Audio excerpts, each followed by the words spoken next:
ये मित्रों, अध्याय 3 भगवत गीता का कर्म योग आज हम आपको बताते हैं कि भगवान किस तरीके से बताते हैं कि कर्म हमें करना चाहिए।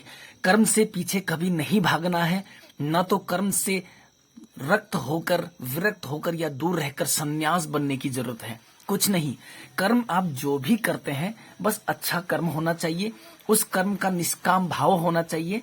और वो भगवान श्री कृष्ण गीता में बताते हैं, यज्ञ शिष्टासीन संतो मुच्यन्ते सर्व किलिसे भुंजन्ते ते त्वगः पापा ये पचन्त्या कारणात्।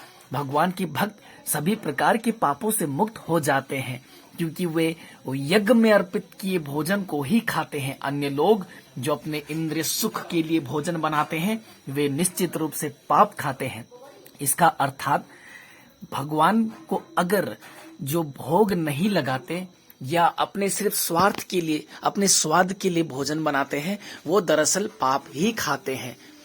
भोजन करने से पहले हमें उस परमात्मा को, उस भगवान को याद अवश्य करना चाहिए, क्योंकि ये भोजन जो हम खाते हैं, जिससे हमारा पेट भरता है, ये ईश्वर के द्वारा ही दिया गया है।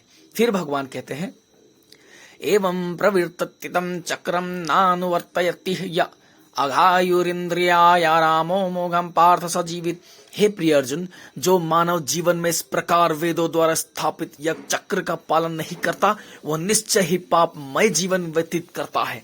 ऐसा व्यक्ति केवल इंद्रियों की तृष्टि के लिए व्यर्थ ही जीवित रहता है, अर्थात उसका जीने का अधिकार तो है लेकिन वो व्यर्थ ही जी रहा है, क्योंकि वो वेदों के विरुद्ध काम कर रहा है, वो भगवान के विरुद्ध कर्म कर रहा है, यानी कि वो कृष्ण भाव से रहित है।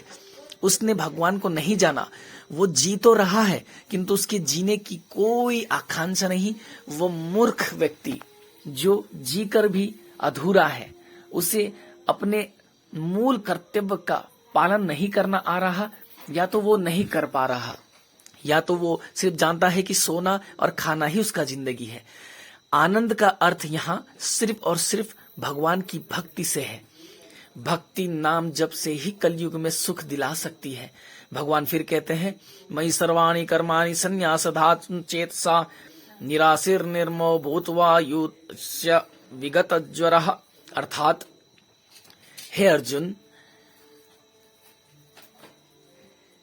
अपने सारे कर्मों को मुझ में अब समर्पित करके पूर्ण ज्ञान से युक्त होकर लाभ की आकांक्षा से रहित, स्वामित्व के किसी दावे के बिना तथा आलस्य से रहित होकर युद्ध करो।